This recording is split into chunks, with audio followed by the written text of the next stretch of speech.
अनामिका की आंखों में आंसू थे। वो अपने मासूम बेटे को गोद में उठाए शहर के सबसे बड़े प्राइवेट अस्पताल के इमरजेंसी दरवाजे पर खड़ी थी। उसके कदम डगमगा रहे थे, लेकिन उसकी बाहों में थमा वो नन्हा बच्चा उसकी हिम्मत को सहारा दिए हुए था। बच्चा बेसुध था, सांसें धीमी। वो कभी बच्चे के चेहरे को देखती तो कभी अस्पताल के उस बड़े से गेट को, जिससे गुजरकर अकेले अंदर जाने की हिम्मत वो नहीं जुटा पा रही थी। कुछ नहीं होगा, कुछ नहीं होगा मेरे लाल को, उसने खुद से बड़बड़ाया और लंबी सांस लेकर तेज कदमों से अंदर दाखिल हो गई। उसने खुद को एक काले रंग के दुपट्टे से लपेट रखा था। चेहरा ढका हुआ था, लेकिन उस दुपट्टे के पीछे उसका खूबसूरत शरीर जमाने की नजरों से छुपा हुआ था। तैरती हुई नजरें और उनमें भरी गंदगी को एक औरत से ज्यादा कौन समझ सकता है। लेकिन ये वक्त इन बातों पर ध्यान देने का नहीं था। वो उन सब नजरों को नजरअंदाज करती हुई इधर उधर देखने लगी। भागती हुई काउंटर तक पहुंची। प्लीज मेरे बेटे को देख लीजिए, उसने कहा, मगर नर्स ने एक लंबी सांस लेकर सख्त आवाज में कहा, चुपचाप बैठ जाओ, यहाँ शोर मत करो, जब तुम्हारा नंबर आएगा तो बुला लेंगे। थोड़ी देर में ही वो समझ गई थी कि उसके बच्चे पर यहाँ कोई ध्यान देने वाला नहीं है। एक तो वो यहाँ बिल्कुल अकेली थी।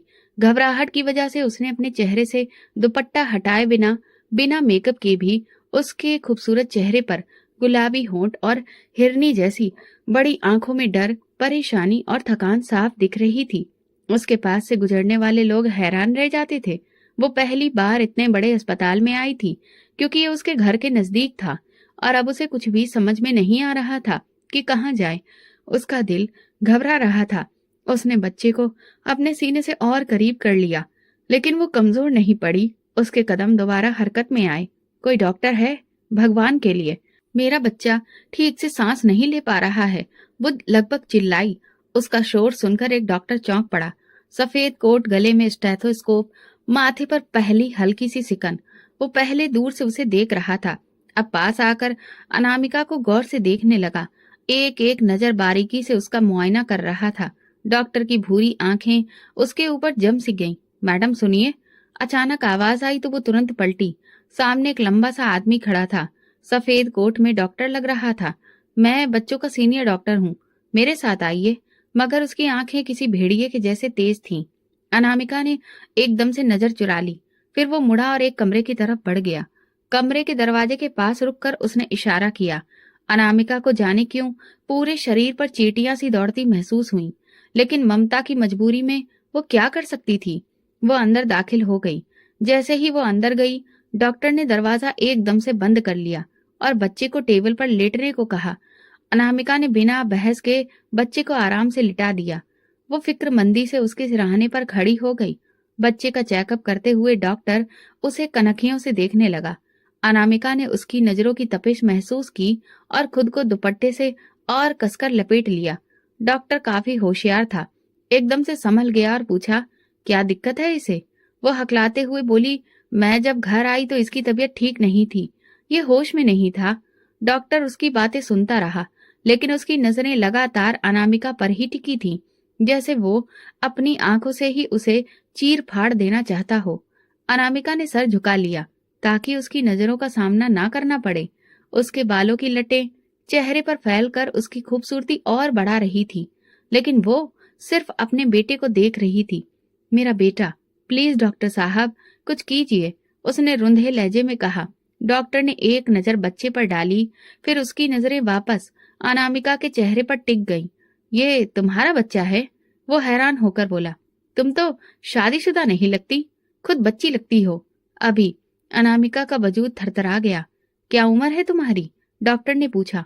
मैं 19 साल की हूँ। ये मेरा ही बेटा है, प्लीज इसके बारे में बताइए ना, इसे क्या हुआ है? उसकी आंखों में उम्मीद और बेबसी थी। 19 साल, वो धीरे से बोला।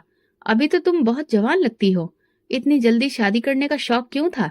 उसकी नजरें अब अनामिका के गले की तरफ थी, जहां पसीने की बूंदें मोतियों की तरह चमक रही थी। अनामिका ने उसकी नजरों की दिशा भांप कर घबराते हुए खुद को और ढक लिया। प्लीज डॉक्टर साहब, मेरे बच्चे को देखिए, भगवान के लिए बताइए कि वो ठीक हो जाएगा ना? डॉक्टर ने जैसे बेजारी से सिर हिलाया, मगर बच्चे की तरफ हाथ बढ़ाया, दिल की धड़कन चेक की और बोला, इसे एडमिट करना पड़ेगा, इसके अलावा और कोई रास्ता नहीं। डॉक्टर की बात सुनकर उसके पैरों तले से जमीन खिसक गई। उसके पास इतने पैसे नहीं थे कि वो अस्पताल का खर्च उठा सके। उसके चेहरे पर परेशानी देखकर डॉक्टर ने पूछा, मैं इसे अभी एडमिट कर रहा हूँ, लेकिन दवाइयों और भर्ती करने का खर्चा कितना होगा ये पूछना चाहूंगी। वो माथे का पसीना पोंछते हुए बोली, यहाँ एडमिट होने और दवाइयों का कितना खर्चा आएगा?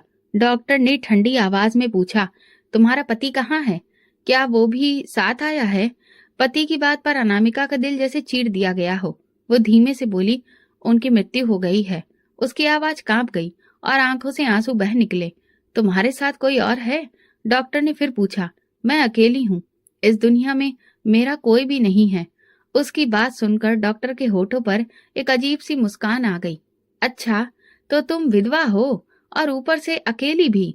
उसके लहजे में एक खुशी की झनक थी, जिसे महसूस करके अनामिका ने उसकी तरफ देखा। अकेलापन भी किसी इनाम से कम नहीं होता। इंसान जो चाहे जब चाहे आजादी से कर सकता है। परिवार और रिश्ते तो बस पांव की बेड़ियां होते हैं। उसकी आंखों में शैतानी चमकी थी। वो उसके बिल्कुल करीब आ गया और अनामिका के चेहरे पर आई बालों की लट को हटाकर ध्यान से देखने लगा। अनामिका एकदम घबराकर पीछे हटी, लेकिन अपने बेटे की हालत देखकर फिर रुक गई। प्लीज डॉक्टर, मेरा बच्चा, वो गिड़गिड़ाते हुए बोली। मेरा नाम जगदीश है। तुम जैसी खूबसूरत लड़की अगर मेरा नाम पुकारे तो मुझे बहुत अच्छा लगेगा। तुम्हारा बेटा ठीक हो जाएगा, उसने लापरवाह लहजे में कहा, लेकिन एक शर्त पर। अनामिका की आत्मा कांप उठी थी। वो उसकी बातों के अंदाज से ही परेशान हो गई थी। शर्त? कैसी शर्त? उसकी आंखों में बेसाख्ता डर था। डॉक्टर उसके और पास गया। तुम्हें मेरी एक बात माननी होगी। अनामिका लड़खड़ा गई। कैसी बात? डॉक्टर ने उसकी ठुड्डी उठाई। अपनी हर रात मेरे नाम कर दो। अस्पताल के पास ही मेरा फ्लैट है। अभी मेरे साथ चलो, मैं तुम्हारे बेटे को एडमिट करवा दूंगा। 1 घंटे में वापस आ जाएंगे। तुम्हारे बच्चे को तकलीफ नहीं होगी, ये मेरा वादा है। फिर तुम्हारा बेटा भी जिंदा रहेगा और तुम भी चैन से जी सकोगी। अनामिका ने बच्चे को सीने से और करीब कर लिया। नहीं, भगवान के लिए। उसकी आवाज में दर्द था। डॉक्टर ने उसका रुख देखकर कंधे उचकाते हुए कहा, फैसला तुम्हारे हाथ में है। वक्त बहुत तेजी से गुजर रहा है। बच्चे की सांसें कमजोर हो रही हैं। ये एक प्राइवेट अस्पताल है मैडम। सरकारी अस्पताल वाले तो शायद तुम्हारे बच्चे को एडमिट भी ना करें, और अगर कर भी लिया तो उसका इलाज इस तरह से नहीं हो पाएगा, जबकि हमारे हॉस्पिटल में हर तरह की सुविधाएं मौजूद हैं। ये 2 दिन में ही बिल्कुल फिट एंड फाइन हो जाएगा और तुम्हारा 1 रुपया भी खर्च नहीं होगा। अब सोच लो, तुम्हें क्या करना है? मेरी बात माननी है या फिर अपने बेटे के लिए एडमिट करने की 1 लाख फीस जमा करवानी है? 1 लाख रुपए? ये सुनकर ही अनामिका की जुबान थरथराने लगी और आंखों के सामने अंधेरा छाने लगा। वो बच्चे से नजरें हटाकर इधर उधर देखने लगी। अस्पताल की दीवारें, सिसकते हुए मरीज, शोरगुल, मगर कोई नहीं था जो उसे बचा सके। डॉक्टर अब हाथ सीने पर रखे उसके बिल्कुल सामने खड़ा था, जैसे कोई दरिंदा अपने शिकार को पूरी तरह से गिरफ्त में ले चुका हो। सोच लो, तुम्हारे पास ज्यादा वक्त नहीं है। अनामिका का दिल जिद के जैसे मदद मांग रहा था। भगवान, उसने आंखें बंद कर ली और आंसू बहने लगे। डॉक्टर ने दोबारा उसका हाथ पकड़ा। हाँ या ना? डॉक्टर ने जैसे ही अनामिका का हाथ पकड़ा, उसके वजूद को एक गहरा झटका सा लगा, जैसे किसी जहरीले सांप ने उसे छू लिया हो। उसकी उंगलियों की गिरफ्त अनामिका की कलाई पर सख्त हो गई, लेकिन अगले ही लम्हे अनामिका ने पूरी ताकत से अपना हाथ छुड़वाया। उसकी साफ आंखों में अब डर की जगह एक अजीब सी हिम्मत दिखाई दे रही थी, शायद चरित्र की ताकत, जो कमजोर से कमजोर औरत को भी फौलाद बना देती है। अनामिका 2 कदम पीछे हटते हुए अपने दुपट्टे को और ज्यादा कसकर अपने आसपास लपेटे खड़ी हो गई। उसका दिल जोर जोर से धड़क रहा था, लेकिन लहजा मजबूत था। मेरे बेटे को एडमिट करो, मैं अभी पैसों का इंतजाम करती हूँ। ये कहकर वो पलटी और तेजी से दरवाजे की तरफ बढ़ी। डॉक्टर जगदीश ने एक पल के लिए हैरत से उसे जाते हुए देखा, फिर एक मक्कार हंसी उसके होठों पर फैल गई। वो जानता था कि मरकर भी वो इतनी बड़ी रकम कहीं से नहीं ला पाएगी, क्योंकि अपनी शातिर फितरत से वो ये बात बहुत अच्छे से जान गया था कि वो एक गरीब घराने की लड़की है, लेकिन क्योंकि बेहद खूबसूरत है इसलिए उसका दिल आ गया था।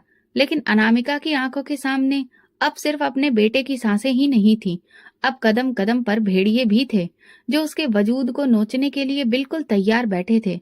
और वो नहीं चाहती थी कि उसकी जरा जरा सी कमजोरी उन दरिंदों के हाथ में आ जाए और वे उसके किरदार पर अपने दांत मारें। ये तो अब शायद उसकी जिंदगी की मामूली बातें हो चुकी थीं।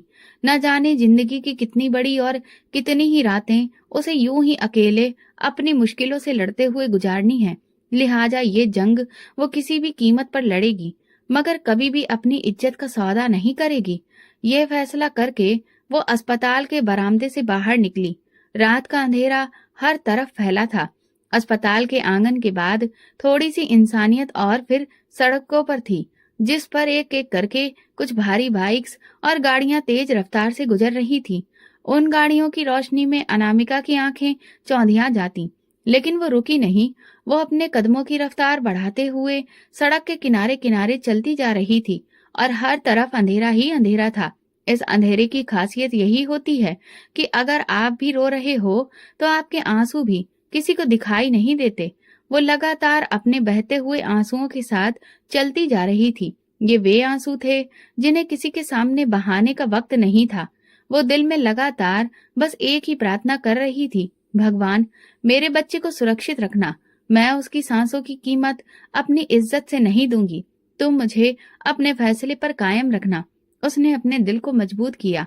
उसके पैरों में जो चप्पलें थी वे पुरानी और फटी हुई थीं, लेकिन वो दौड़ने लगी। सिर्फ एक उम्मीद थी, अरमान सिंघानिया की कोठी। वही अरमान सिंघानिया जो उसका मालिक था, जिसके घर में वो एक नौकरानी की हैसियत से काम करती थी। उसका दिल एक पल को घबराया, लेकिन फिर ख्याल आया, बेटे की जिंदगी के लिए मैं सब कुछ कर सकती हूँ। वो तेज तेज सांस लेती हुई कोठी के बड़े गेट तक पहुंची। गेट के ऊपर लगी छोटी सी खिड़की को उसने जोर से बजाया। तभी चौकीदार ने खिड़की हल्की सी खोली और फिर उसे देखते ही दरवाजा खोल दिया। अनामिका जल्दी से अंदर आई। चौकीदार उसे इस वक्त देखकर बहुत हैरान हो गया। तुम, अनामिका, रात के इस वक्त? तुम तो हमेशा शाम से पहले चली जाती हो। इस वक्त तुम्हारा यहाँ आना कैसे हुआ? अनामिका ने जल्दी से सांस ठीक करते हुए कहा, वो मुझे बुलाया गया था, जरूरी काम है। चौकीदार के चेहरे पर शक के भाव थे, लेकिन वो कुछ नहीं बोला। शायद वो सोच भी नहीं सकता था कि एक दबी दबी सी लड़की जो हमेशा झुकी नजरों से बात करती थी, आज इस तरह बेबाकी से अंदर जा रही है। अनामिका अंदर दाखिल हुई। ये वही कोठी थी जिसके हर कोने से वो वाकिफ थी। हर रास्ता, हर कमरा उसे अच्छे से याद था। लेकिन आज वो उन रास्तों में कुछ और ही तलाश करने आई थी। उसके कदम दबी दबी आहट में चल रहे थे। चारों तरफ सन्नाटा था। बड़ी मालकिन जो अरमान की सौतेली माँ थी, वो इस वक्त ना सिर्फ अकेली थी बल्कि सोई हुई भी थी। खौफ ने एक लम्हे को उसे जकड़ लिया, लेकिन बेटे का चेहरा आंखों के सामने आते ही वो फिर से चल पड़ी। अरमान सिंघानिया का कमरा कोठी के अंदरूनी हिस्से में था, जिसका दरवाजा हमेशा बंद रहता था। उसने धड़कते दिल से इधर उधर देखा। कमरे के दरवाजे पर जाते हुए उसे ऐसा लगा जैसे कोई साया उसके पीछे है। उसने पलट कर देखा, लेकिन वहां कुछ भी नहीं था। वो आगे बढ़ी, हाथ दरवाजे पर रखा तो हथेली पसीने से भीग गई। दिल जैसे गले में अटक गया हो। धड़कनों की आवाज इतनी तेज लग रही थी जैसे पूरी कोठी में गूंज रही हो। उसने हिम्मत करके धीरे से दरवाजा खोला। कमरा अंधेरे में डूबा हुआ था। एक पल के लिए उसने रुककर अंदर झांका। कमरा खाली था। अरमान शायद आज शहर से बाहर था। ये सोचते ही वो बड़े सतर्क अंदाज में दबे कदमों से अंदर दाखिल हुई और दरवाजा बंद कर लिया। कमरे में अजीब सी खामोशी थी। सामने एक बड़ा सा लकड़ी का बेड था। दीवार के साथ किताबों की शेल्फ और दाईं तरफ एक स्टडी टेबल रखा था, जिस पर कुछ फाइलें बिखरी पड़ी थी। उसकी सांसें तेज हो रही थी। उसका मकसद साफ था, किसी भी तरह पैसों तक पहुंचना। वो जानती थी कि अरमान स्टडी टेबल के दराज में नकद पैसे रखता था। ये वो खास रकम होती थी जो वो तनख्वाह या खास मामलों में इस्तेमाल करता था। वो धीरे धीरे चलती हुई मेज तक पहुंची। उसके हाथ कांप रहे थे। पसीने से भीगी उंगलियां लकड़ी की ठंडी सतह पर फिसल गईं। उसने हिम्मत करके पहला दराज खोला, वो खाली था। दूसरा खोला, वो भी कुछ भी नहीं था वहां। तीसरा दराज, वहां एक बड़ी सी फाइल के नीचे लिफाफे में बंद नोटों की गड्डियां रखी थीं। उसके हाथ कांपने लगे। यही है, उसने तुरंत लिफाफा उठाया, लेकिन उसके नीचे रखे कागजात उसकी नजर से ओझल हो गए। ये वही कीमती डॉक्यूमेंट था जो अरमान की जिंदगी का सबसे बड़ा राज था, और अनामिका बेखबर थी। लिफाफा अपने सीने से लगाए उसने कमरे का जायजा लिया। सब कुछ वैसा ही था, किसी ने उसे देखा नहीं था। वो तेजी से दरवाजे की तरफ बढ़ी। दिल में एक ही प्रार्थना थी, कोई न आए, कोई न देखे। वो दरवाजे से बाहर निकली तो उसके कदम तेज थे। अंधेरे में रास्ते में रखे हुए शोपीस उसे दुश्मन लगने लगे, जैसे कोई उसे पकड़ ना ले। वो भाग रही थी। कोठी के मुख्य दरवाजे तक पहुंचने में उसे कुछ पल लगे। चौकीदार नींद में ऊँग रहा था। उसे बस ये डर था कि अगर चौकीदार उठ गया तो ना जाने क्या होगा। ये सोचते ही उसके शरीर के रोंगटे खड़े हो गए। वो दबे कदमों से आगे बढ़ी। चौकीदार को देखा, जो गहरी नींद में था। वो दरवाजे के पास पहुंची और उसे धीरे से खोला। गेट से हल्की आवाज निकली तो उसका दिल धक्क से रह गया। चौकीदार ने करवट ली मगर जागा नहीं। अनामिका ने चैन की सांस ली। उसका दिल जोर जोर से धड़क रहा था। हाथ में पकड़ा लिफाफा उसके पसीने से भीग गया था। वो जानती थी कि अब रुकने का सवाल ही नहीं था। उसे अस्पताल पहुंचना था, किसी भी कीमत पर, और अपने बेटे को हर हाल में बचाना था। यही सोच उसे मजबूत कर रही थी। जैसे ही अनामिका कोठी के बड़े गेट से बाहर निकली, उसकी सांस फूल रही थी। उस वक्त उसे एक अजीब सी घबराहट हो रही थी। अंधेरे में लिपटी सड़क के किनारे वो तेज तेज चलने लगी। तभी उसके कानों में गाड़ी के इंजन की आवाज गूंजी। वो ठिठक गई। मुड़कर देखा तो काले रंग की जीप पूरी रफ्तार से कोठी के गेट के अंदर दाखिल हो रही थी। उसकी आंखें फैल गईं। अरमान सिंघानिया। उसके दिल में डर की लहर दौड़ गई। उसने खुद को संभाला और भागने लगी। लेकिन किस्मत कब किसी मजबूर की साथी होती है। कुछ ही पल बीते थे कि हवेली के अंदर कोहराम मच गया, और फिर वो आवाज गूंजी जिसने सबको हिलाकर रख दिया। अरमान सिंघानिया की आवाज, जिसकी दहशत से सिर्फ कोठी वाले नहीं बल्कि बाहर के लोग भी कांपते थे। वो दहाड़ते हुए अपने तमाम नौकरों से एक ही सवाल पूछ रहा था, इस नई लड़की को काम पर किसने रखा, और अगर रख ही लिया था तो उसे मेरे कमरे में जाने की इजाजत किसने दी। बड़ी मालकिन ने उसे कमरों की सफाई का काम दे रखा था। एक नौकर ने डरते डरते जवाब दिया। अरमान ने उसे खा जाने वाली नजरों से देखा। उसने मेरे कमरे से पैसे ही नहीं, मेरे डॉक्यूमेंट्स भी चुराए हैं। वो दहाड़ा। उसकी आवाज में ऐसा गुस्सा, ऐसी ज्वाला थी कि नौकरों के दिल कांपने लगे। मुझे पैसे और डॉक्यूमेंट्स के साथ वो लड़की अभी और इसी वक्त चाहिए। और सुन लो, अगर तुम में से कोई नाकाम रहा और आधे घंटे के अंदर वो लड़की मेरे सामने ना आई तो अपना अंजाम सोच लेना। अब अपनी शक्ल लेकर दफा हो जाओ यहाँ से। इतना कहते ही वो पलटा और अंदर चला गया। उसके जाते ही नौकर भाग खड़े हुए। उन्हें पता था कि अगर लड़की ना मिली तो उनकी खैर नहीं, और अनामिका, वो तो किसी पाताल में भी चली जाती तो अरमान उसे ढूंढ निकालता। उसकी कोठी में कोई चूना नहीं लगा सकता था। ये कैसे मुमकिन हो गया। उसने दीवार पर जोर से मुक्का मारा। कुछ ही लम्हों में कोठी के नौकरों ने उसका सुराग पा लिया। वो रही, किसी ने चिल्लाकर कहा। अनामिका दूर सड़क पर तेजी से भाग रही थी। दो मजबूत हाथों ने उसे पीछे से जकड़ लिया। उसके कदम जमीन से उखड़ गए। छोड़ दो, भगवान के लिए, वो चीखी, लेकिन उसकी आवाज रात के सन्नाटे में गुम हो गई। दो नौकरों ने उसे बाजुओं से पकड़ा और घसीटते हुए वापस ले जाने लगे। उसके कपड़े मिट्टी से सने हुए थे। वो तड़प रही थी, हाथ जोड़ रही थी, मगर उनके चेहरों पर डर था, आंखों में भय। उन्हें पता था अगर अनामिका नहीं पहुंची तो अरमान उसकी खाल उधेड़ देगा। उन्होंने उसे जबरदस्ती जीप में फेंक दिया। वो लिफाफा जिसमें पैसे थे अब भी उसके हाथ में था। वो उसे खुद से ऐसे चिपकाए थी जैसे वो उसके बच्चे की जिंदगी की चाबी हो। जीप तेजी से दौड़ी और अनामिका फिर उसी कोठी के दरवाजे पर लाई गई जहां से अभी अभी बचकर भागी थी। मगर अब की बार वो एक मुजरिम की तरह लाई गई थी। चेहरे पर मिट्टी, कपड़े फटे हुए, आंखों में आंसू और दिल में मौत का डर। नौकरों ने उसे गाड़ी से खींचकर निकाला और एक झटके से जमीन पर फेंक दिया। चल, उठ। उन्होंने उसे बाजू से पकड़कर अरमान के दीवान खाने में ले जाकर धक्का दिया। अनामिका लड़खड़ाकर मुंह के बल गिरी। दरवाजा बाहर से बंद कर दिया गया। वो घबराकर रोने लगी। उसे अपने बेटे की याद बहुत तेज आ रही थी। न जाने वो किस हाल में होगा। वो उसे बिल्कुल अकेले अस्पताल में छोड़कर पैसों का इंतजाम करने निकली थी। अब उसके होठों पर सिर्फ एक ही प्रार्थना थी, हे भगवान, मुझ पर रहम कर दो। तुम जानते हो कि मैं कोई चोर नहीं। ये सब मैंने हालात की मजबूरी में किया है। मेरे पास और कोई रास्ता भी तो नहीं था। वो यही सोच सोच कर रोती जा रही थी। कुछ ही पल बीते थे कि दरवाजे के पास कदमों की आवाज सुनाई दी और फिर दरवाजा एक जोरदार आवाज के साथ खुला। वो उछल पड़ी। आने वाला इंसान पूरी ताकत से अंदर दाखिल हुआ। वो सहम कर दीवार के साथ जा लगी और आंखें बंद कर ली। बंद आंखों से वो आने वाले कदमों की आहट सुन रही थी। उसकी रीढ़ की हड्डी में सनसनी दौड़ गई। अरमान ने उस दुबली पतली सी लड़की को देखा जो गठरी बनी दीवार के पास बैठी थी। उसका शरीर हल्के हल्के कांप रहा था। वो जितने गुस्से में दाखिल हुआ था, अब ना जाने उसका गुस्सा कुछ कम हो गया था। वो अनामिका के सामने आकर रुका और कहर भरी नजरों से उसकी तरफ देखने लगा। वो जमीन पर नजरें गड़ाए न जाने क्या तलाश कर रही थी। तो तुम हो वो चोरनी? वो गरजते हुए बोला। जिसने ये हरकत की? अच्छी नमक हरामी की है। जिस थाली में खाती हो उसी में छेद कर दिया। शर्म आनी चाहिए तुम्हें। अरमान के नौकरों को मालूम था कि वो औरत जात पर हाथ नहीं उठाता, वरना अगर उसकी जगह कोई मर्द होता तो अब तक उसकी खैर नहीं थी। अनामिका के आंसू अब रुकने का नाम नहीं ले रहे थे। वो रोते हुए बोली, मैंने जिंदगी में पहली बार चोरी की थी। मैं मजबूर थी। मेरे बच्चे की जान खतरे में है।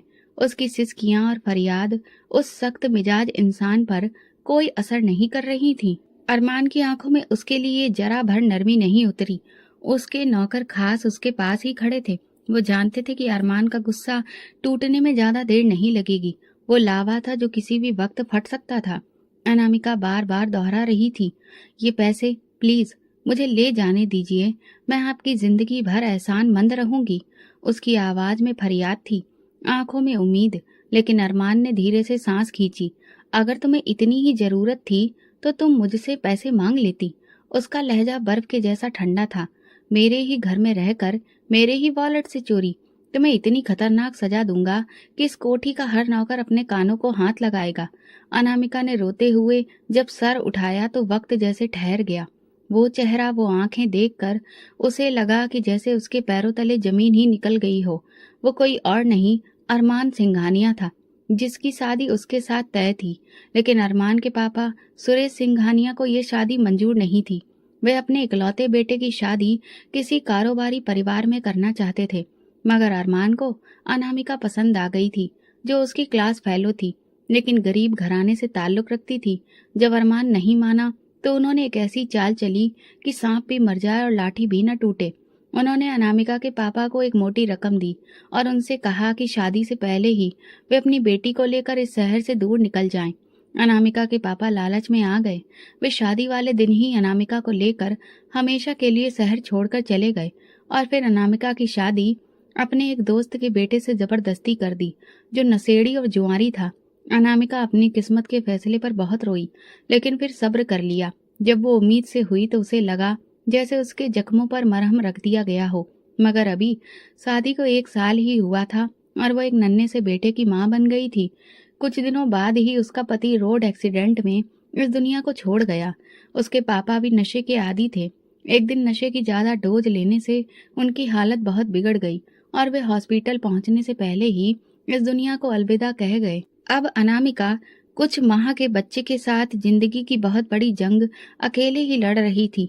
जब बात रोटी के एक एक निवाले तक आ गई तो उसने घर से निकलकर काम काज ढूंढने की कोशिश की, मगर उसकी जवानी और खूबसूरती ने उसे कई मुश्किलों से 2 4 कर डाला। लेकिन ये पहली कोठी थी जहां वो साल भर टिक कर इज्जत से काम कर रही थी। अब उसकी जिंदगी का सिर्फ एक ही मकसद रह गया था, किसी तरह से अपने बच्चे की अच्छी परवरिश कर सके।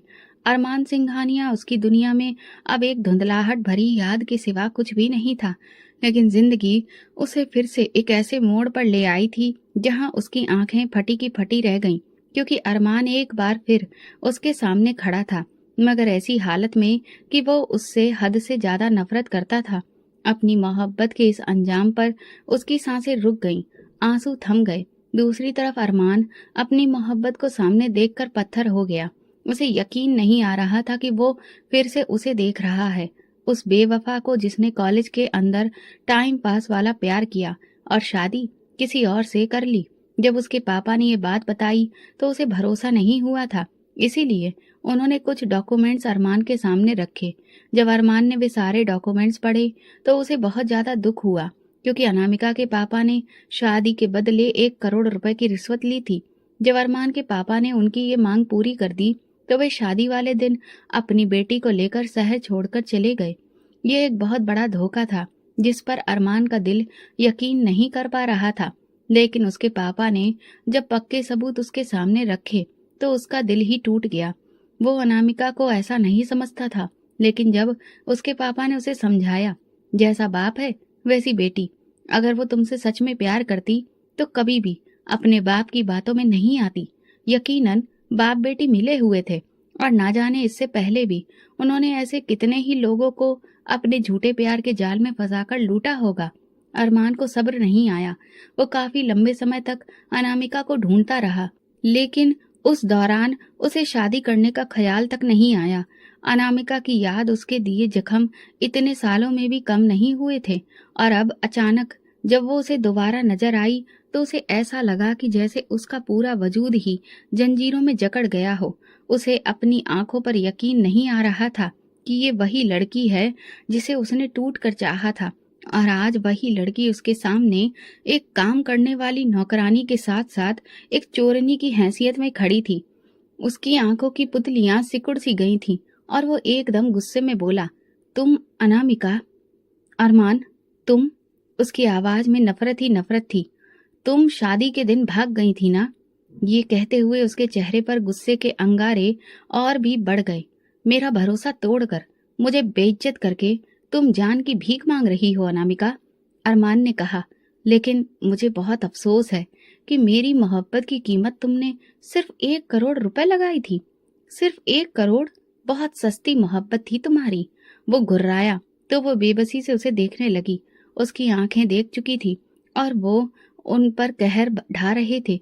अरमान दांत पीसते हुए बोला, देखो जरा खुद को, आज फिर तुम मेरे ही दरवाजे पर खड़ी हो, लेकिन एक चोरनी की हैसियत से।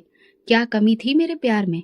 आज अगर तुम मेरे साथ होती तो दौलत तुम्हारे कदमों तले होती, मगर तुमने और तुम्हारे लालची बाप ने अंडे देने वाली मुर्गी को अपने लालच की छुरी से ही लहू लुहान कर दिया।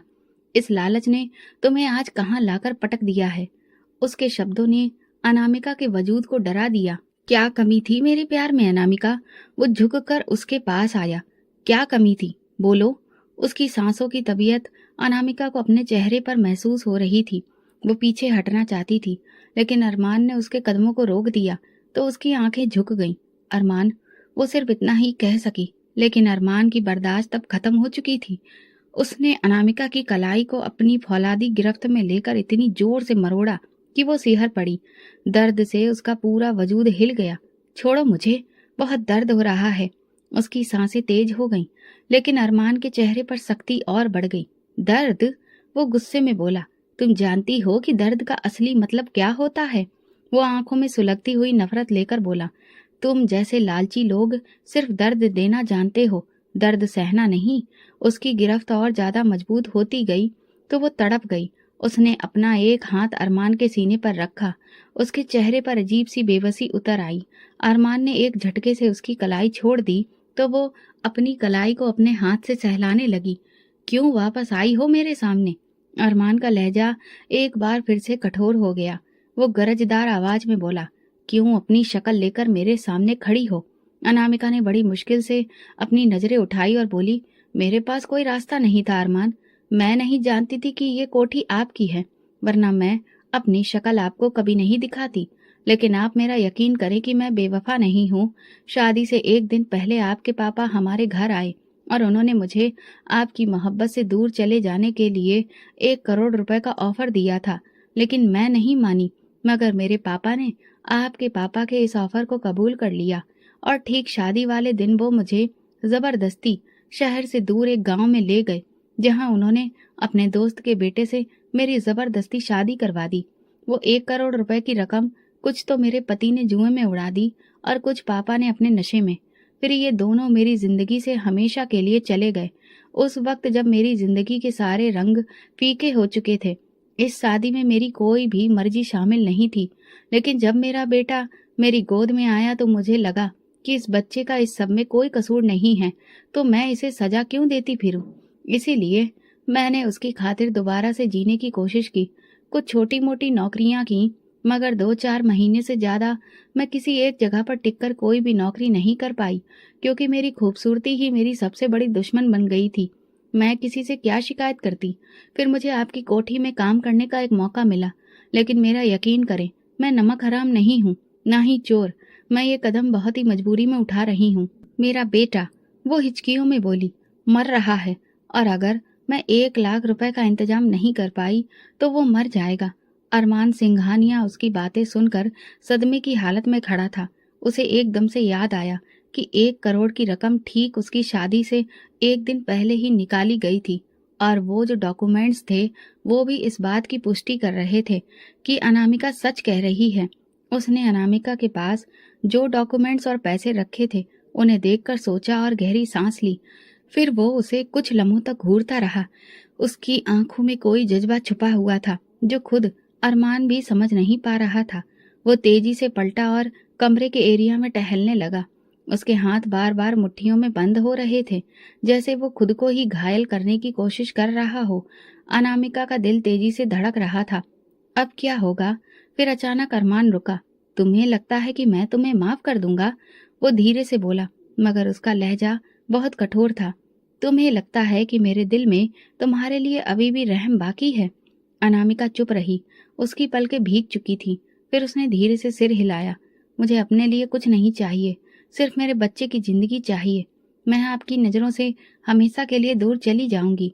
उसकी आवाज में वही माँ की भीख थी जो किसी दुश्मन का दिल भी पिघला सकती है। मगर अरमान का दिल तो बरसों पहले ही पत्थर बन चुका था।